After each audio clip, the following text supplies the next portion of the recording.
ನಮಸ್ಕಾರ ವೀಕ್ಷಕರೇ, welcome back to Prema jobs info ಚಾನಲ್ಗೆ ಸ್ವಾಗತ.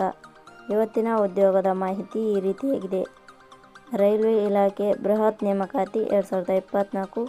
ಇಲಾಖೆಯಲ್ಲಿ ಖಾಲಿ ಇರುವ 11,558 ticket clerk, station master, railway clerk ಹೀಗೆ ಹಲವಾರು ವಿವಿಧ ಹುದ್ದೆಗಳಿಗೆ ದ್ವಿತೀಯ PUC ಹಾಗೂ ಪದವಿ ಪಡೆದ ಅಭ್ಯರ್ಥಿಗಳಿಂದ ಅರ್ಜಿ ಆಹ್ವಾನಿಸಲಾಗಿದೆ.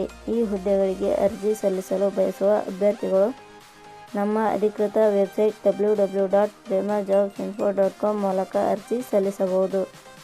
ಇದೇ ರೀತಿಯ ಉದ್ಯೋಗದ ಮಾಹಿತಿಯನ್ನು ಪಡೆಯಲು ನಿಮ್ಮ ವಿಡಿಯೋ ಕೆಳಗಡೆ ಕಾಣುವ ಕೆಂಪು ಬಣ್ಣದ ಸಬ್ಸ್ಕ್ರೈಬ್ ಬಟನ್ ಮೇಲೆ ಕ್ಲಿಕ್ ಮಾಡಿ, ಹಾಗೆ ಅದರ ಪಕ್ಕದಲ್ಲಿ ಬರುವ ಬೆಲ್ ಐಕಾನ್ ಮೇಲೆ ಪ್ರೆಸ್ ಮಾಡಿ. ನೇಮಕಾತಿ ಇಲಾಖೆ ಹೆಸರು ರೈಲ್ವೆ ನೇಮಕಾತಿ ಮಂಡಳಿ ಇಲಾಖೆ ನೇಮಕಾತಿ. ಹುದ್ದೆಗಳ ಹೆಸರು goods trains manager, station master, ಮುಖ್ಯ ವಾಣಿಜ್ಯ ಮತ್ತು ಟಿಕೆಟ್ ಮೇಲ್ವಿಚಾರಕರು, ಹಿರಿಯ ಗುಮಾಸ್ತ ಮತ್ತು ಬೆರಳಚ್ಚುಗಾರ, ಅಕೌಂಟ್ಸ್ ಕ್ಲರ್ಕ್ ಮತ್ತು ಟೈಪಿಸ್ಟ್, ವಾಣಿಜ್ಯ ಮತ್ತು ಟಿಕೆಟ್, ಜೂನಿಯರ್ ಕ್ಲರ್ಕ್ ಮತ್ತು ಟೈಪಿಸ್ಟ್, ರೈಲ್ವೆ ಗುಮಾಸ್ತ. ಒಟ್ಟು ಹುದ್ದೆಗಳ ಸಂಖ್ಯೆ. ರೈಲ್ವೆ ನೇಮಕಾತಿ ಮಂಡಳಿ ಇಲಾಖೆಯಲ್ಲಿ ಒಟ್ಟು 11,558 ಹುದ್ದೆಗಳು ಖಾಲಿ ಇವೆ. ಉದ್ಯೋಗದ ಸ್ಥಳ ಭಾರತದಲ್ಲಿ. ಅರ್ಜಿ ಸಲ್ಲಿಸುವ ವಿಧಾನ. ಅಭ್ಯರ್ಥಿಗಳು ಅರ್ಜಿಯನ್ನು www.premajobsinfo.com ವೆಬ್ಸೈಟ್ಗೆ ಭೇಟಿ ನೀಡಿ ಅಲ್ಲಿಂದ ಅರ್ಜಿಯನ್ನು ಸಲ್ಲಿಸಬಹುದು. ಶೈಕ್ಷಣಿಕ ವಿದ್ಯಾರ್ಹತೆ.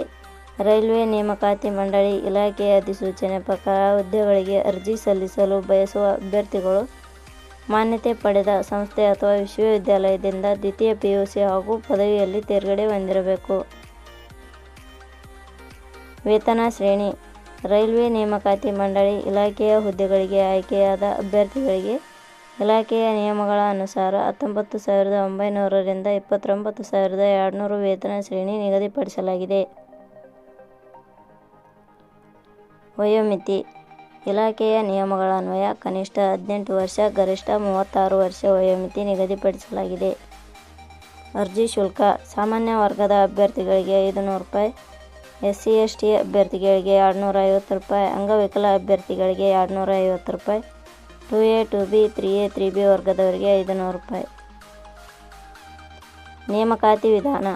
ಹುದ್ದೆಗಳಿಗೆ ಅರ್ಜಿ ಸಲ್ಲಿಸಿದ ಅಭ್ಯರ್ಥಿಗಳನ್ನು ಇಲಾಖೆಯ ನಿಯಮಗಳನುಸಾರ ಕಂಪ್ಯೂಟರ್ ಪರೀಕ್ಷೆ, ವೈದ್ಯಕೀಯ ಪರೀಕ್ಷೆ ಹಾಗೂ ಸಂದರ್ಶನದ ಮೂಲಕ ಆಯ್ಕೆ ಮಾಡಲಾಗುತ್ತದೆ. ಅರ್ಜಿ ಸಲ್ಲಿಸುವ ವಿಧಾನ.